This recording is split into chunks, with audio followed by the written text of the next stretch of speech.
Doctor Vamsikrishna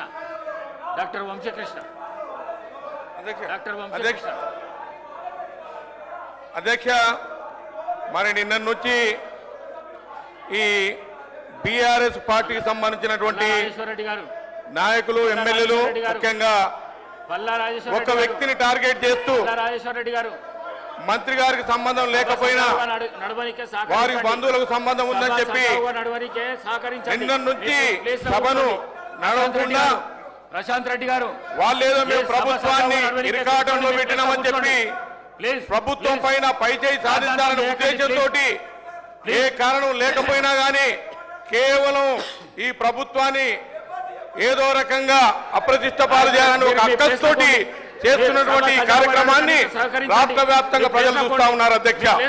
మరి గౌరవ ముఖ్యమంత్రి గారు నిన్న చెప్పారు, ఈ రోజు కూడా చెప్పారు, వాళ్ళు ఏం కోరుకుంటే అది చేయడానికి సిద్ధంగా ఉన్నాం, హౌస్ కమిటీ అంటే హౌస్ కమిటీ వేస్తున్నాం, లేకపోతే సిబిసి ఏడని సిబిసి ఏడని చెప్పిన తర్వాత కూడా కావాలని ఒక ఉద్దేశంతో గడీల పాలన జరగాలి, మేము చెప్పినట్టే వినాలి, మాతోటే ఇది నడవాలనే ఒక అక్కస్తోటే మరి గతంలో గౌరవ డిప్యూటీ సీఎం గారు అక్కడ ఉన్నప్పుడు ఆయనకు ప్రతిపక్ష హోదా లేకుండా చేశారు.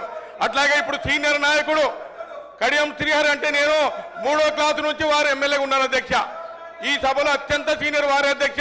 వారు మాట్లాడిన వారి వయసు కూడా గౌరవించకుండా వారు చెప్పిన మాటలు వినకుండా ఇక్కడ పాడి కౌచికి రెడ్డి ఆయన ఎన్నికల్లో ఎట్లా గెలుచున్నా అందరికీ తెలుసు.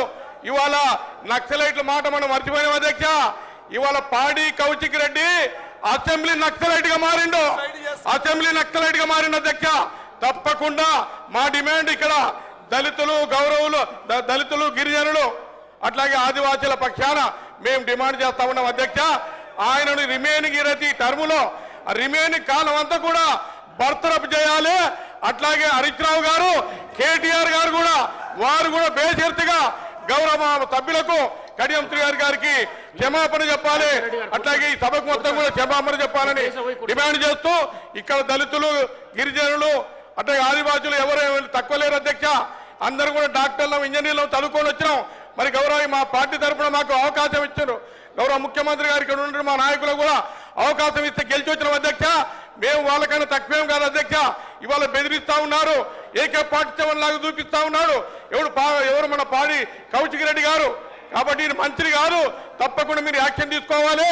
ఇవాళ నాకు ఆయన చూస్తే అనిపించింది అధ్యక్ష, ఏకే పార్టీ గతంలో ఎవరు పట్టింది అధ్యక్ష? గతంలో నక్సలైట్లు పట్టింది అధ్యక్ష. ఇవాళ ఈ సభలో పాడి కౌచికి రెడ్డి గారు నక్సలైట్ల దగ్గర పోలీసు కాల్చి చంపుతాం అని ఈ రకంగా ఏంది అధ్యక్ష? ఇది ఏం జరుగుతుంది అధ్యక్ష? కొత్త సభ్యులు చాలా మంది వచ్చింది అధ్యక్ష. ఇదేనా మన సభ సాంప్రదాయం? ఇదేనా మన సభ గౌరవం? కాబట్టి మనల్ని చూసి ప్రజలు నవ్వుకునే పరిస్థితి వచ్చింది అధ్యక్ష. దయచేసి వారి మీద యాక్షన్ తీసుకోవాలని కోరుకుంటూ సెలవు తీసుకున్నారు అధ్యక్ష. Thank you.